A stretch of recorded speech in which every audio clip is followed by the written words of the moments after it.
आपके ना बहुत सारे क्वेश्चंस हैं लिechtenstein टूरिस्ट वीजा को लेके, और आपका सबसे बड़ा क्वेश्चन यही होता है जब भी आप लिechtenstein का अप्लाई करें, क्या आपका वीजा तो आ जाएगा ना, ट्रैवल हिस्ट्री के बिना वीजा मिल जाएगा। रिक्वायर्ड डॉक्यूमेंट्स तो पता है पर डीपली कुछ नहीं पता डॉक्यूमेंट्स के बारे में, और प्रोसेस भी अच्छे से नहीं क्लियर।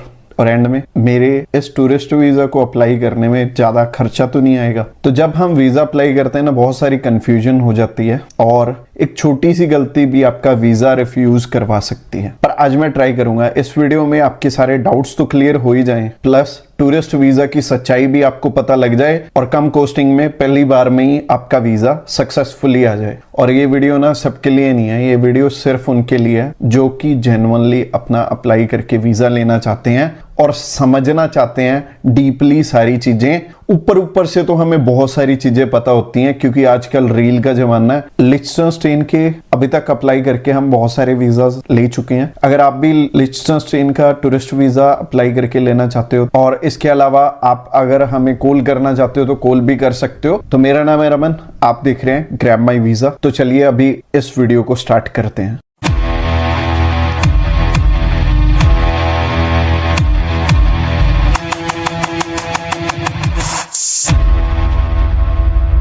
सबसे पहला और सबसे बड़ा सवाल कि जब भी हम टूरिस्ट वीजा अप्लाई करेंगे हमारी रिफ्यूजल आएगी या अप्रूवल आएगी। और आज ना आप अपनी प्रोफाइल को खुद जज कर पाओगे। एम्बेसी आपकी प्रोफाइल पे वीजा देगी या रिफ्यूजल देगी, आपको खुद पता लग जाएगा। एम्बेसी जब भी हमें वीजा देती है ना, तो एम्बेसी दो चीजें देखती है। पहली चीज है कि आपके ना यहाँ पे इंडिया में होम टाइज स्ट्रॉन्ग होने चाहिए। दूसरी चीज है कि आप वेल सेटल हैं यहाँ पे, आप उनकी कंट्री में जाके वहीं पे तो नहीं रुक जाएंगे। तो अगर ये दोनों चीजें आपकी क्लियर हैं तो आपको आपका वीजा लेने से कोई नहीं रोक सकता। और इनके लिए हमें जो डॉक्यूमेंट्स लगाने होते हैं ना, उन पे खास ध्यान देना पड़ता है। अकेला डॉक्यूमेंट्स हमें ध्यान से लगाना होता है जब भी हमने वीजा अप्लाई करना है। और वो डॉक्यूमेंट्स क्या रहेंगे जो कि हमें यहाँ पे इंडिया में वेल सेटल दिखाते हैं और हमारे होम टाइज स्ट्रॉन्ग दिखाते हैं। तो आगे जब हम रिक्वायरमेंट की बात करेंगे तब आपको ये दोनों जो पॉइंट हैं ये स्ट्रांगली कैसे दिखाने हैं अपनी रिक्वायरमेंट्स में, वो अच्छे से समझ में आ जाएगा। तो एम्बेसी सिर्फ वेल सेटल को ही वीजा क्यों देगी?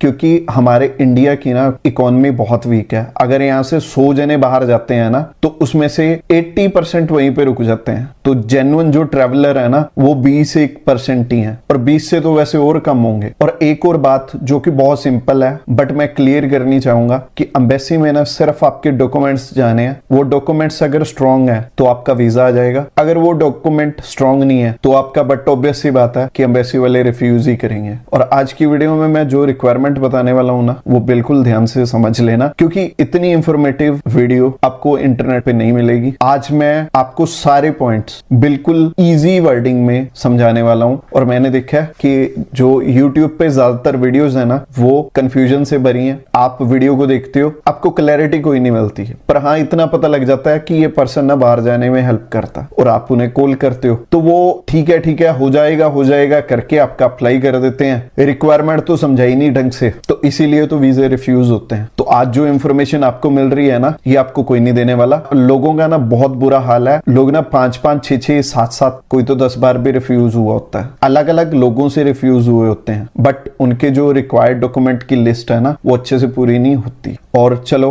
रिफ्यूजल आ गया फिर भी ठीक है। रिफ्यूजल के बाद ये सो कॉल्ड वीजा एडवाइजर पता क्या बोलते हैं कि आपकी ना ट्रैवल हिस्ट्री स्ट्रॉन्ग नहीं है। आपने 4-5 एशियन कंट्रीज में घुमाओ और अपनी ना ट्रैवल हिस्ट्री स्ट्रॉन्ग कर लो। अगर आप 4-5 कंट्री में घूम के आते हैं ना, तो आपके कम से कम 2 से 2.5-3 लाख रुपए लग जाते हैं। हमारे पास ना ऐसे मल्टीपल एग्जांपल्स हैं कि लोगों ने ना 2-2 साल वेस्ट कर लिए इन्हीं बातों के पीछे, और 2 साल के बाद उनके 3 से 4 लाख रुपए लग गए। प्लस अभी तक भी उन्हें ये नहीं पता कि मेरे को एक्चुअल में रिक्वायरमेंट चाहिए तो चाहिए क्या। और शायद अगर आज की वीडियो आपने ध्यान से नहीं देखी तो आपको असल में रिक्वायरमेंट कभी भी पता नहीं लगेंगी। फिर चाहे आप भी मान लो 1-2 बार रिफ्यूज हो गए हो, उसके बाद आप चाहे ट्रैवल हिस्ट्री में 2 लाख रुपए 3 लाख रुपए लगा देना, आपका फिर भी वीजा नहीं आएगा। क्योंकि ट्रैवल हिस्ट्री जरूरी नहीं है। कोई भी कंट्री नहीं बोलती कि अगर कोई फ्रेश पासपोर्ट है वो बाहर नहीं जा सकता, पर हाँ बाहर वो जा सकता है जो कि यहाँ पे इंडिया में वेल सेटल है और जिसके टाइज स्ट्रॉन्ग है। बाकी इस वीडियो की इंफॉर्मेशन अगर आपको अच्छी लग रही है तो तो इस वीडियो को लाइक कर सकते हो और इस चैनल को सब्सक्राइब भी कर लेना। अप्रूवल आएगी या रिफ्यूजल क्लियर हो गया, ट्रैवल हिस्ट्री चाहिए होती है या नहीं चाहिए होती ये भी आपको क्लियर हो गया। अब बात करते हैं रिक्वायरमेंट्स की। सबसे पहले स्टार्ट करते हैं बेसिक रिक्वायरमेंट। बेसिक रिक्वायरमेंट में आपके पास आपका पासपोर्ट होना चाहिए। पासपोर्ट में कम से कम आपकी 8 से 9 मंथ की वैलिडिटी होनी चाहिए जब आप वीजा अप्लाई कर रहे हो, क्योंकि जिस दिन आपने ट्रैवल करना है ना, उस दिन से लेके जब तक आप वापस आओगे तब तक आपके पास 6 महीने की वैलिडिटी होनी चाहिए। तो अगर आपका पासपोर्ट वैलिड नहीं है तो आप सबसे पहले उसे रिन्यू करवाओ। दूसरा बेसिक डॉक्यूमेंट है, आपको पासपोर्ट साइज फोटोग्राफ चाहिए होती है 35 बाई 45 की। तो अब बात करते हैं कैसे इंडिया में आपने अपने आप को वेल सेटल दिखाना है और इसके लिए आपको डॉक्यूमेंट्स क्या क्या चाहिए। तो वेल सेटल यहाँ पे वही होगा कि जिसके पास की पैसे हैं, कि अकाउंट में ठीक ठाक बैलेंस है। हाँ, बैंक बैलेंस अगर मान लो आपका थोड़ा लो है, आपके पास 3-3.5 लाख रुपए हैं तो वो चलेगा, पर सिर्फ आप 3-3.5 लाख रुपए में अपना 7 दिन का ट्रिप ही शो कर पाओगे। और अगर मान लो आप 1 या 1.5 या 2 मंथ के लिए जाना चाहते हो तो आपको अकॉर्डिंगली बैंक बैलेंस ज्यादा चाहिए होगा। और अगर आप वाइफ और बच्चे के साथ ट्रेवल करना चाहते हो तो बैंक बैलेंस जो है आपको कम से कम 5 से 6 लाख रुपए दिखाना पड़ेगा फॉर 7 डेज ट्रिप। और अगर ट्रिप ज्यादा है तो आपको ज्यादा बैंक बैलेंस की रिक्वायरमेंट होगी। आप फैमिली के साथ ट्रैवल कर रहे हैं, 6 लाख रुपए पड़े हैं तो आपका शायद फिर भी वीजा ना आए, क्योंकि ये पैसे आ कहां से रहे हैं वो भी शो करना जरूरी है, यानी कि आप काम क्या करते हो। तो अगर आप जॉब करते हो तो आपको एनओसी सैलरी स्लिप्स की जरूरत है, आपके ऑक्यूपेशन के डॉक्यूमेंट ये दोनों बनेंगे। बाकी इसके अलावा अगर आप बिजनेस कर रहे हो, आपके पास एमएसएमई है, आपके पास शॉप एक्ट है या फिर पार्टनरशिप डीड है, और अगर आपकी प्राइवेट लिमिटेड कंपनी है तो वो भी चलेगी। और बिजनेस वालों के लिए जिसका 20 लाख से ऊपर का ईयरली टर्नओवर है उनके लिए जीएसटी भी मैंडेटरी है। पर हाँ, 20 लाख से अगर कम की आपकी मंथली टर्नओवर है तो आपका चल जाएगा बिना जीएसटी के। अब पहली चीज हो गई बैंक बैलेंस। बैंक बैलेंस आपके पास मान लो 5 लाख रुपए है। दूसरी चीज हो गई, आप जॉब कर रहे हो, आपको हर मंथ बैंक अकाउंट में सैलरी आ रही है, तो ये चीज क्लियर हो गई कि आपके ऑक्यूपेशन से ही पैसे आ रहे हैं। तो ऐसे पर्सन का वीजा कभी भी नहीं रुकेगा, उसका वीजा आ जाएगा। तीसरी चीज और चाहिए, आपके आईटीआर्स उतने ही होने चाहिए जितनी हमारी हर मंथ इनकम आ रही है। ऐसे नहीं होना चाहिए कि आप 50,000 कमा रहे हैं, आप जो आईटीआर है वो 7 लाख की भर रहे हो, या फिर आप ज्यादा पैसे कमा रहे हो और अपनी आईटीआर कम शो कर रहे हो। ये दोनों ही चीजें रिस्की हो जाएंगी। बाकी ये 3 ही डॉक्यूमेंट्स थे जो आपको यहाँ पे वेल सेटल दिखाते हैं, और ये अच्छे से अगर आपने शो कर दिए तो आपको आपका वीजा लेने से कोई नहीं रोक सकता। अब मैंने इस वीडियो में बता तो दिया है, पर अभी भी अगर समझ में नहीं आया तो कोई बात नहीं, अगले डॉक्यूमेंट समझो, उसके बाद मैं आपको बताता हूं कि आपने आगे क्या करना है। अगले डॉक्यूमेंट्स हैं अपने होम टाइज स्ट्रॉन्ग दिखाने के। तो होम टाइज स्ट्रॉन्ग उसी के होते हैं जिसका कि यहाँ पे मान लो मैरिज हो रखी है और मैरिज सर्टिफिकेट है, और अगर मैरिज सर्टिफिकेट नहीं है तो आपके पासपोर्ट पे अगर आपके स्पाउस का नेम है तो वो भी चलेगा। इसके अलावा आपके अगर बच्चे हैं तो बच्चों का बर्थ सर्टिफिकेट भी चलेगा। ये दोनों चीजें सिर्फ मैरिड पर्सन को चाहिए होंगी। ज्यादातर शेनेगन कंट्रीज में आपको प्रॉपर्टी वैल्यूएशन की जरूरत नहीं है। अगर आप बनवा भी लेते हो तो वीएफएस वाले आपको वापस कर देते हैं। तो इसके बाद आगे एम्बेसी की भी कुछ एक रिक्वायरमेंट होगी कि वो सारी चीजें भी होने चाहिए। और एम्बेसी की पहली रिक्वायरमेंट है आपका visa application form, covering letter, itinerary, hotel booking, air ticket booking और ट्रैवल इंश्योरेंस। और इसमें जो वीजा एप्लीकेशन फॉर्म है, बहुत सारे लोग खुद अप्लाई करने का तो सोचते हैं,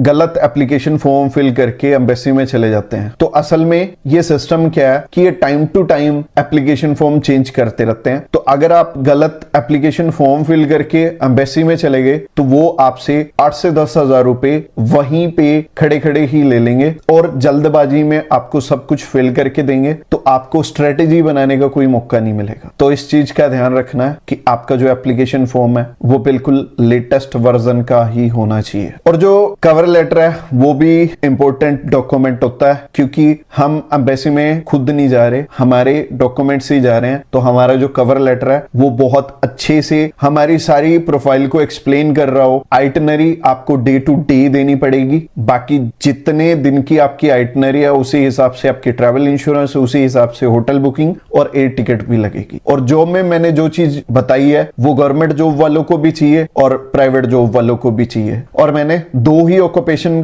कवर अप किए हैं, एक तो जॉब, एक बिजनेस। इसके अलावा आपका कोई और ऑक्यूपेशन है, आप फार्मर हैं, आप फ्रीलांसर हैं, या फिर आप कुछ भी काम करते हैं, कि ना तो आप एनओसी दिखा पाएंगे, ना आप अपना बिजनेस दिखा पाएंगे। और इसके अलावा आप अगर हमें कॉल करना चाहते हो तो कॉल भी कर सकते हो। बाकी अगर आप बेल्जियम का टूरिस्ट वीजा अप्लाई करना चाहते हो, डिस्क्रिप्शन बॉक्स में लिंक है, आप हमें व्हाट्सएप कर सकते हो। हमारे जो ऑफिस टाइमिंग है ना 9 to 6 है, और अगर 9 to 6 आप कॉल कर रहे हो तो बहुत अच्छी बात है। अगर आप रात को इस वीडियो को देख रहे हो तो आप व्हाट्सएप करना, हम रेडी हैं आपकी हेल्प करने के लिए। बाकी अभी बात करते हैं प्रोसेस की। तो प्रोसेस में सबसे पहली चीज, अगर आप हमारे थ्रू अप्लाई करोगे तो आपके रिक्वायर्ड डॉक्यूमेंट्स पे खास ध्यान दिया जाएगा। सबसे पहले आपको बताया जाएगा कि आपके कौन कौन से डॉक्यूमेंट्स पूरे हैं, कौन कौन से डॉक्यूमेंट्स इस टाइम अनकंप्लीट हैं। सबसे पहले जो अनकंप्लीट डॉक्यूमेंट्स हैं उन्हें पूरा करवाने को बोलेंगे। नहीं तो अगर इनकंप्लीट डॉक्यूमेंट्स लगाते हैं ना तो हमारे जो चांसेस हैं वीजा के वो कई बार कम हो जाते हैं। हमने एक और चीज नोट की है कि शेनेगन में बहुत सारी कंट्रीज हैं जिनमें की लेबर शॉर्टेज चल रही होती है, तो वो जानबूझ के ना टूरिस्ट वीजा ओपन कर देते हैं अपनी एक जो लेबर शॉर्टेज है उसे पूरा करने के लिए। तो उस टाइम पे ना बहुत सारे लोगों के टूरिस्ट वीजा लगते हैं। 29 कंट्रियां है ना, 29 में से कोई ना कोई कंट्री अच्छी चल रही होती है किसी भी टाइम पर। ये सेकेंडरी चीज हो गई, ये तो तुक्का हो गया। पर मैं फिर भी आपको इंसिस्ट करता हूं कि आप अपने प्लीज रिक्वायरमेंट पूरे कर लेना। मैं और वीजा एडवाइजर्स की तरह नहीं हूं कि आपको अच्छे से आपके डॉक्यूमेंट्स नहीं बताऊंगा। मैं सबसे पहले आपको आपके जो रिक्वायर्ड डॉक्यूमेंट्स हैं वो ध्यान से समझाऊंगा। आपने क्या काम करना है, आपने वो सारे डॉक्यूमेंट्स पूरे जरूर कर लेने।